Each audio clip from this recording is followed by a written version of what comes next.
Hello, my name is Paul Tabayoyan, and I'd like to do a short, informative speech about kidney health and your nutrition and what it can mean to extend your life as well as the life of the people around you by using something that everybody has in control of their own, and that's what they eat and what they put into their bodies.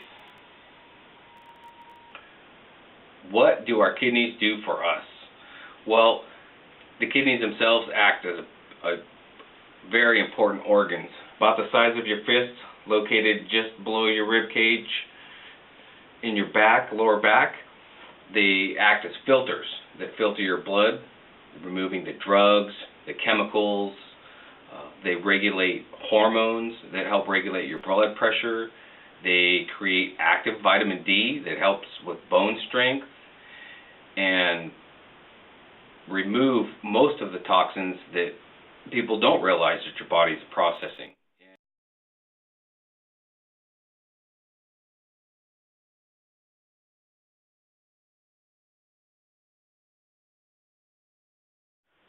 A few years ago, kidney ailments hit close to home for me. At the age of 82, my grandma had medications that were crossed by multiple doctors that she was seeing, and they caused damage. She found herself in the hospital, and we had to witness firsthand the trials and tribulations of her hallucinations, her loss of memory, and the writhing pain that we witnessed and that she was describing through the chemical imbalances in her blood. When she was well enough to be released from the hospital, the doctors had told us that she had anywhere from 3 months to a year to live based on her how she would do in dialysis and following the normal routines of medications, some of the average lifespans of someone with a little more than 10% kidney function would have. We were a little dismayed and, of course, very disappointed to have such a dire result, but my brother, being the legal guardian and caretaker, chose it upon himself to do the best he could to make the end of her days as comfortable as possible. And he began doing this by cooking simple prepared foods, a lot of the foods that she wanted from when she was young and that she'd always cooked almost the entirety of her life. From scratch, to make sure that we didn't have any chemical food additives or processed foods that would create an extra burden on our kidneys, to minimize what they needed to do. Over the last few years, he learned quite a bit about diet. He studied on his own. He found that some of the resources weren't exactly what you would call top-notch, and I also witnessed that. Even looking on the Kidney Foundation website, they offered a very small little blurb of information on their page, as we can see here,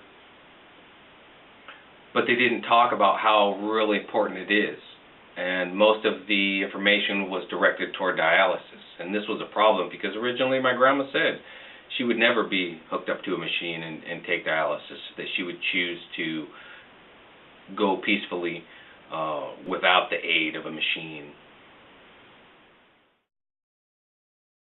Here's a picture of my grandma today. In April, she will turn 89. My brother's done a miraculous job of compiling what he developed as a dietary plan to extend my grandma's life over 6 years, which means she's beat the expectancy of the National Kidney Foundation's statistics, saying that the average lifespan is 3 to 5 years for anybody who goes through the dialysis process with the proper medications in waiting for a kidney transplant. Well, of course, she was much too old to have a kidney transplant, and this was our only option. What he's developed and what the Washington State Department of Health believes, he's an actual treatment process for the people who choose not to do dialysis. Today she still has a little over 25% kidney function. She functions and goes grocery shopping once a week and enjoys having people over, and the last time I visited her, she was quick to remember almost everything that I couldn't, and it's quite amazing from such a woman who's seen hard work in the fields to all of the modern technologies that we have today. I would definitely have to say that the diet is by far the most important part to your kidney health. And what I've witnessed through my grandmother and my brother with diet and nutrition is that you can extend your life.